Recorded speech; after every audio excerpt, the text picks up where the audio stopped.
Am I the a-hole for ratting out my assistant/colleague and getting her fired to save my own job? Plus updates. Original post. I know how it sounds, but please read before you judge. I, 30 male, have worked at my current employer for 3 years. Last year, I received a promotion to project manager. In the beginning, everything went well, but in the last month, I've been getting more and more negative feedback. I did not understand what was going on or why people were becoming so negative about me. I was losing clients, and several colleagues were really upset with me. I started talking to my manager and my department head about following courses and getting monthly feedback to perform better. I just wanted to live up to the promotion I received. I felt like I was failing. Then a friend or colleague of mine, 27 female, came to me angry and demanded that I apologize for what I said. I was really confused and asked her why she was so upset with me. She explained she received an email where I was basically blaming her for the issues that I was dealing with. This was an email a client forwarded her. I was at a loss and explained I never sent out an email like that and asked if she could show me. She did, and it had my name, my send address, and everything seemed like it was from me, but I never sent it. Then it clicked with me. My assistant 39 female has access to my email and has the ability to send as me. She's also the only one who has these rights. I was flabbergasted, and so much started to make sense. She was next in line for my job and did not receive the promotion. I did. I checked all her sent mail on her PC while she was out for lunch and saw dozens of emails sent as if it was me. An email still open on her screen showed my email address and a written message to clients with misinformation, passive aggressiveness, and straight-up lies. These were sent out under my name. I made screenshots and sent them to myself, then went to my manager and the head of the department. They were pissed. She was fired that same day. I was relieved, and all my colleagues were informed. I thought I was completely in the right here, but some people at work are complaining that I violated company policy for snooping on her PC and violating her privacy. My boss and direct colleagues have my back, but the people who knew her, she has worked there 10 years and I've only been here 3, say I went too far. Apparently, she's a single mother with 2 kids and needed this job. I also need this job, and she was more than willing to sacrifice me for her benefit. I don't see how I could be in the wrong for defending myself. Maybe I'm just too close to the situation to see it? Did I go too far by going on her PC? Now for the top comments before reading the update. Not the a-hole. She was trying to screw over your career through lies and deceptions, and you caught her and she received the correct punishment for her actions. Also, it wasn't her PC, it was the company's computer, so specifically not a personal computer. Many companies have the authority for a manager, supervisor, or superior of some form to access the company equipment if needed. You accessed her work accounts, which ended up being your own account. She was angering clients and your coworkers. Everyone who was mad at you should have been mad at her. If you're in America, you should understand you have absolutely no privacy on your work computer or phone. I can view, read, etc. every single thing any employee does on their work-issued computing devices. And I can easily be required to do so, for example, to settle allegations of harassment. If you don't like that, don't log in, view, read, etc. anything you don't want anyone in your management chain to see on your work devices. Keep personal emails solely on your personal devices. Info. What is the privacy policy of the company? If it's work equipment owned by the company, I don't think you can have an expectation for privacy. Also, she's your assistant and has the ability to send emails as you, so you have the right to look at anything she's sending on your behalf, and it seems like you did it just in time. If she has the brass to send out emails full of lies as you, then she has to accept the consequences. Honestly, I wasn't completely aware of what the privacy policy entailed. So I spoke to our HR department. They state, and I'm paraphrasing here, that in no circumstances are you allowed to go onto someone else's account and use their data, as some people have very sensitive data. They said they made an exception for me in this case, because 1, I was her supervisor, and 2, she was causing damage to not only me, but to the company as a whole with her behavior. I still got a warning for doing it, just not any real punishment. You didn't get her fired. She did this to herself. Someone would have figured it out eventually. She chose to risk her job and endanger the business with her deceitful behavior. Losing her position is a natural consequence of her choices, not the a-hole. I hope you are able to continue to repair your reputation from the damage she caused. I don't understand what the end game was here. If he got fired or demoted, there probably would have been a meeting in which his conduct was discussed, and he would have pointed out that he didn't send those emails then. What a total mess. Now for the update. They just let me know they are holding a meeting to clarify what exactly happened. They were catching on to the people that weren't happy about her being fired, and they want to quell any issues before they start taking root. I'll update again once the meeting is over. It's in 1 hour and 20 minutes from now. Second update. The meeting took about 1.5 hours, and after that, I was in and out of talks with colleagues and other people. It was properly explained what she was doing and had done to me and the company. The attitude towards me noticeably changed in a positive direction, with a lot of people apologizing to me and explaining they'd known her for years, were friends, and could not imagine she actually did something like this.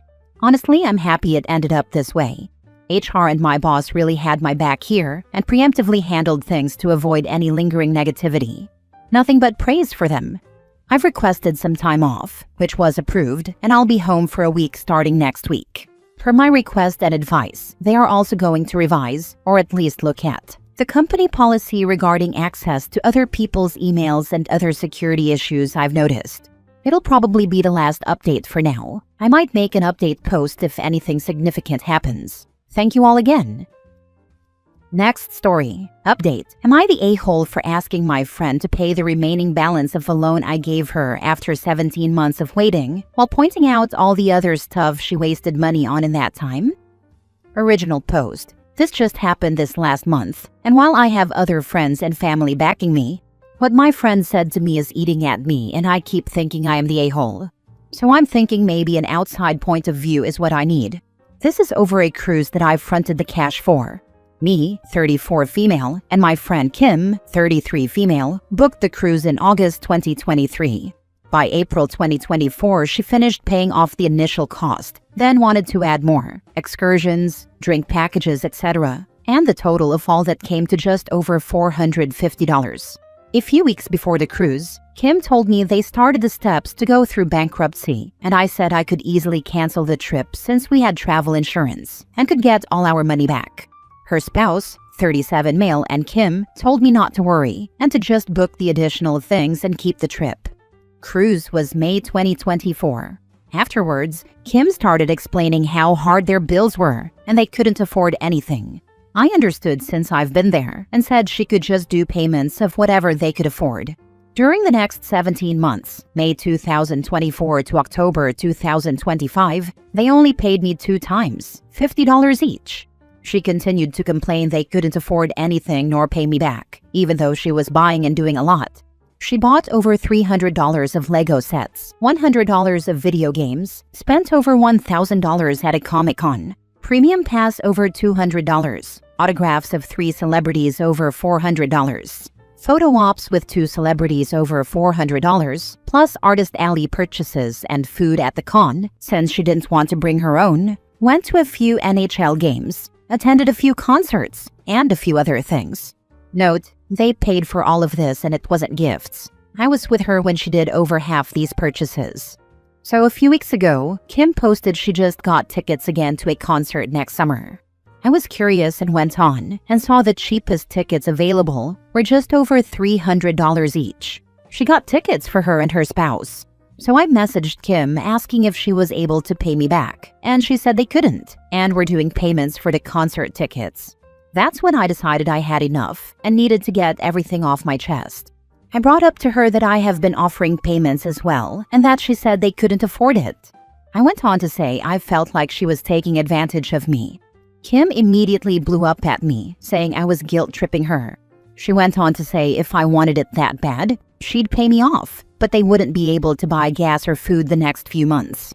When I tried explaining why I felt the way I did, that they had 3 incomes in their household, her husband, and her father, when I had only mine, and pointed out a lot of the stuff she bought, and said I didn't like how she was gaslighting me, she immediately started saying I was toxic and delusional, and that I valued money over friendship. In the end, I told her if they're hurting that bad, she can keep the money, and I blocked her on all social media, frustrated and needing a break. Seeing I blocked her, she blew up again and said I changed and I'm proving I don't care about people struggling and that I am in the wrong for only caring about money over our 20+ years of friendship. So now I am questioning if I was really the a-hole or not. Side note, no, this wasn't just over the money either. I always felt awkward around her because of some of the sketchy and questionable things she's done. But the money was the final straw, I guess. Now for the top comments before reading the update. Not the a-hole, but I think you've learned a valuable lesson here. When you loan money, you need a contract.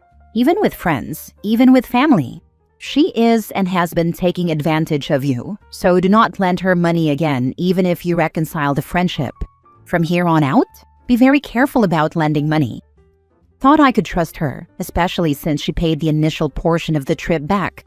But after 17 months, it got frustrating waiting for the last bit, so finally said something. OP, take her to small claims court, get the money, and end this toxic friendship. I don't know if small claims court is worth the leftover $350-ish she owes me. Been told it could be a few $100s to take someone to court.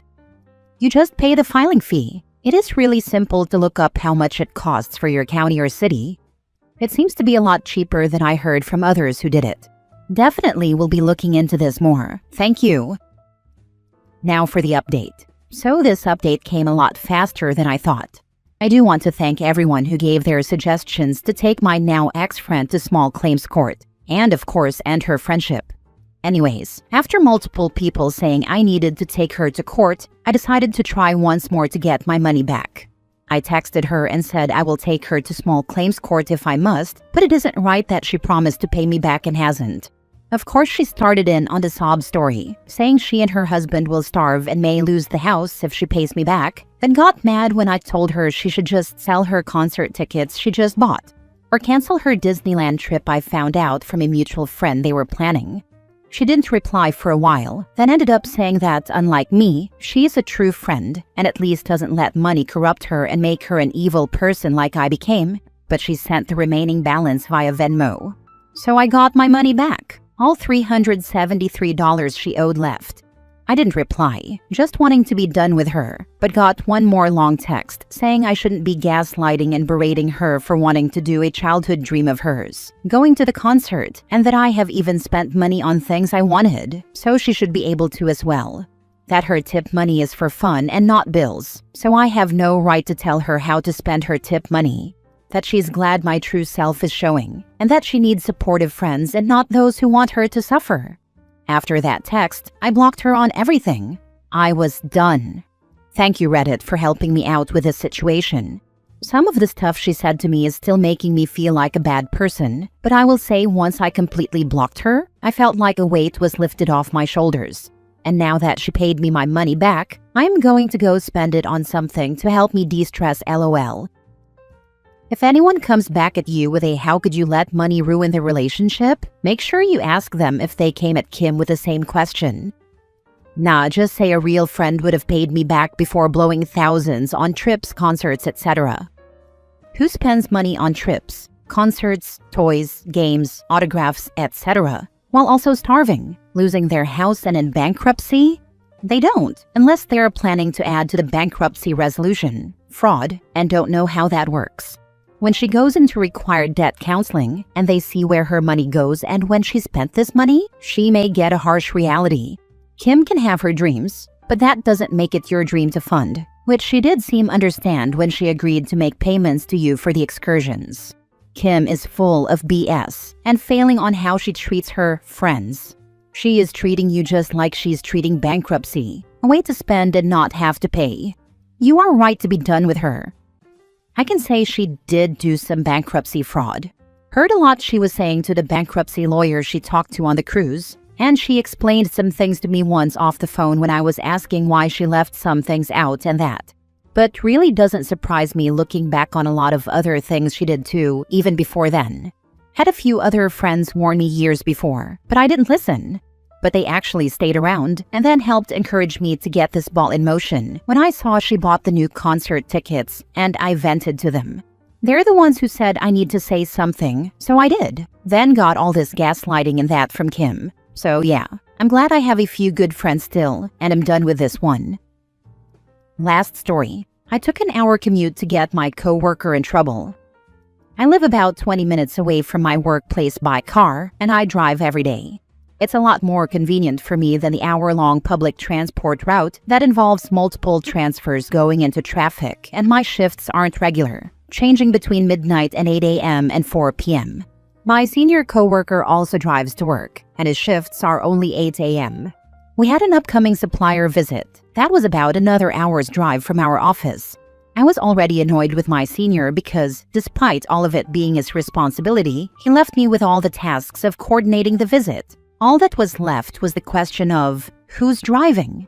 The month leading up to the visit, my senior kept making leading comments about how he didn't want to drive, or asking me if I had gone to that area before.